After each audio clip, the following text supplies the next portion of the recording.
Hey, how's it going? It's Devin with Des Moines TCG here. Just wanted to talk today about Grand Archive, my favorite anime TCG. I wanted to bring it up today because the gathering, I don't know what they're calling it, I should have looked it up, is happening in Houston today. And I really wanted to be there, but I am horrible with dates, and I actually thought it was in November, but I guess I have that confused because I think there's another thing going on in Dallas, maybe around the same time. And so I thought it was, I got it mixed up, and I thought the Houston thing was in November. So I had it all planned out, and now I'm not going to make it because this week I need to spend time with the family, and I don't need to drive to Houston. But I hope everyone there is having a great time. I hope somebody it makes a video, or I'll have to check out to see how things went because I was really curious to see get there and just see how the community to see all the people and because I'm really curious just to see how Grand Archive is picking up. I remember I took one of my friends when Dallas in Dallas. They had a Flesh and Blood gathering. They always have different names. I think it's like an armory or something like that. But there was like a big Flesh and Blood tournament in Dallas, and I took my friend up there. I had a fun little road trip and went up there and checked everything out, and it was like awesome to see, like almost 1,000 people there for Flesh and Blood because this was back when everyone was talking about how Flesh and Blood was fake, and it was all for people were saying it was a scam and it was just for people to make money. People were money laundering and things like that. So to go to a gathering in person and to see everybody there gives you a good idea just for the excitement and everything like that. So for Grand Archive, I have I've missed the last two things. Another thing happened in Houston. I'm so lucky I'm like close to these where these things are happening, and I just keep missing them. So I hope everyone there has a good time. I hope somebody out there like documents. I'm sure somebody will. So I'm gonna have to check that out, and I hope the turnout there is great.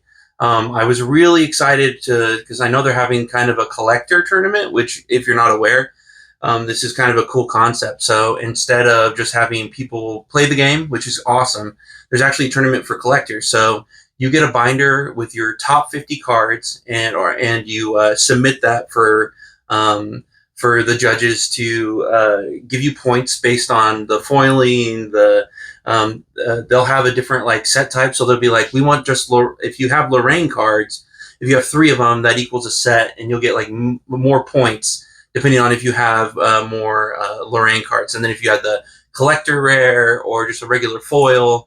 And in the Grand Archive, then the thing that's awesome about foils is that they're they're actually rare, and people actually want them. There's only about three in every box.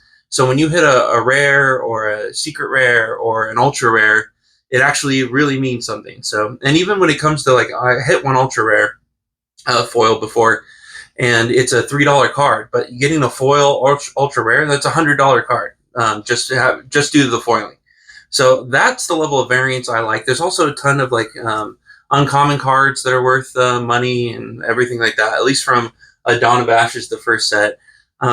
So I mostly just sell product. I don't really have a lot of time to play the game, but when this came out, I just bought a couple of boxes just to check it out, and I immediately kind of fell in love with the game, just like the design of the cards and also the game design, because there's so many anime games, and I know you know this if you've ever seen like Yu-Gi-Oh or even Pokemon, where it just gets the cards just look super chaotic. They look it's just too much. I know like the Weiss Schwartz, even the Weiss game looks like that. Force of Will look like that. There's a new game that just came out that I was kind of interested in, but I think out of all the anime, Dragon Ball. Digimon's better about this, but even Digimon is kind of out there. But Grand Archive is a game where they just simplify everything. They take a beat from Magic to make it just the cards look great.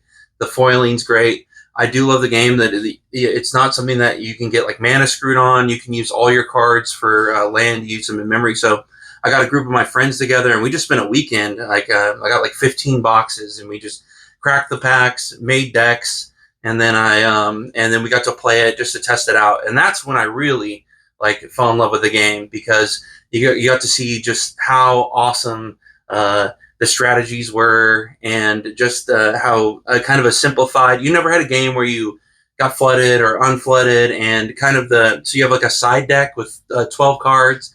That so you always have those, and depending on how you play those, kind of helps you out in a certain way. It's kind of like Flesh and Blood in that regard, but it's like Flesh and Blood in that you have the one character that like you're using as your main character, but then I like this that you bring in side characters and stuff. And I think Flesh and Blood is kind of has more of that now than it used to in the beginning. I haven't played any of the recent sets or anything like that, just the original four. But I do like this because it does have like a mix of Flesh and Blood and Magic and Digimon, and because your characters evolve, it's so they kind of took the best thing from every game and made it their own. And like a cool thing about it as well is that they're not relying on another IP. And I know like that's kind of the downfall I see a lot of people think with Grand Archive is because they're like, who the hell is Lorraine? And I know there's Merlin's in it, but there's all who's Sylphie? You know, like look at this. These bags are. I got this. I actually had a friend go to the Houston convention and pick me up a bunch of these supporter packs. But there's Lorraine and there's a Sylphie, and this bag's actually really cool. I thought about selling it, but then I might just use this as my like to bring my decks around and stuff. I don't know. That's really cool. But I think that not having it connected to an IP is actually an awesome advantage for a card game.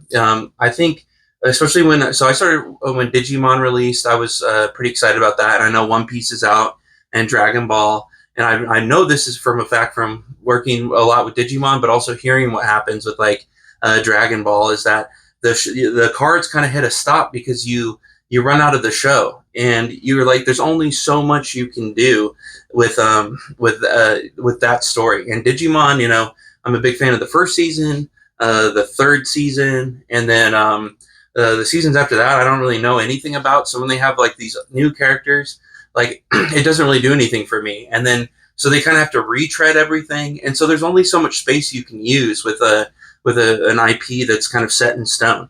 But with Grand Archive, they're just as free as their imaginations can take them for the story.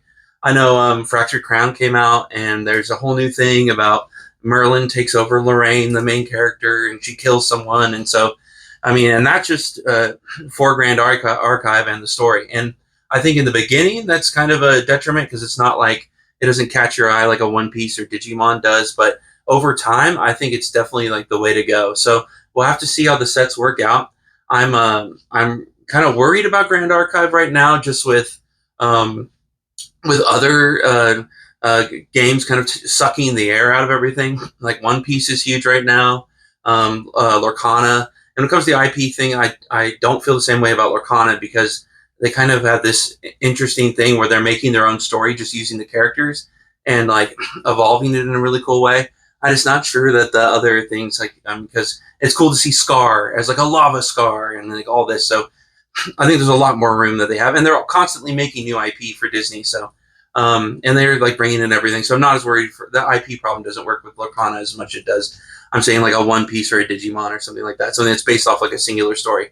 But with Lorcana out and just One Piece and just how hot other games are, like, and I've heard some YouTubers talk about Grand Archive, and I think anybody who's spent some actual time with it loves it. So I know that there's some diehards out there, and I just if you are on the fence about giving it a try, or you saw it and you were like wondering about it, I highly recommend it. I think it's an awesome game, and I hope it sticks around, and I hope it can stand for the next while. But we'll have to see if it actually works.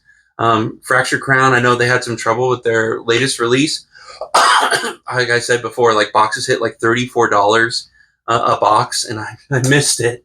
I was so upset I didn't see it. And I know they're soft boxes, so basically people are taking the collector rares out and then selling the rest of the boxes for cheap. For me, it would just be cool to get the cards or a box for that cheap. But I think right now, last time I checked, they were sitting around like $55. I just want to see how the market settles, and then maybe I'll pick some up. But at the same time, I think it crashed the Dawn of Ashes market, so Dawn of Ashes boxes hit like $64, so I picked up a ton of them. But so I'm kind of debating whether to crack them all. I cracked some, and I had a pretty good box. I hit them a couple. The Grand Crusader's Ring, as they say, is the Black Lotus. I'm not sure if that's actually true, but These are some of the cards I hit. My foils were horrible.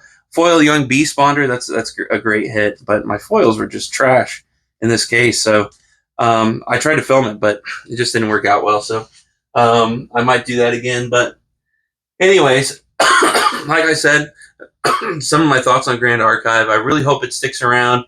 I'm going to do some more Grand Archive videos as like things come up. I really want to see what happens with this collector tournament, and so hopefully, if you're there, I hope you had a great time, and I hope you get some film or get some footage and put it online, so people like me who didn't get to go can check it out. So, anyways, that's all I got for today, and I hope you have a great day, and I'll see you later.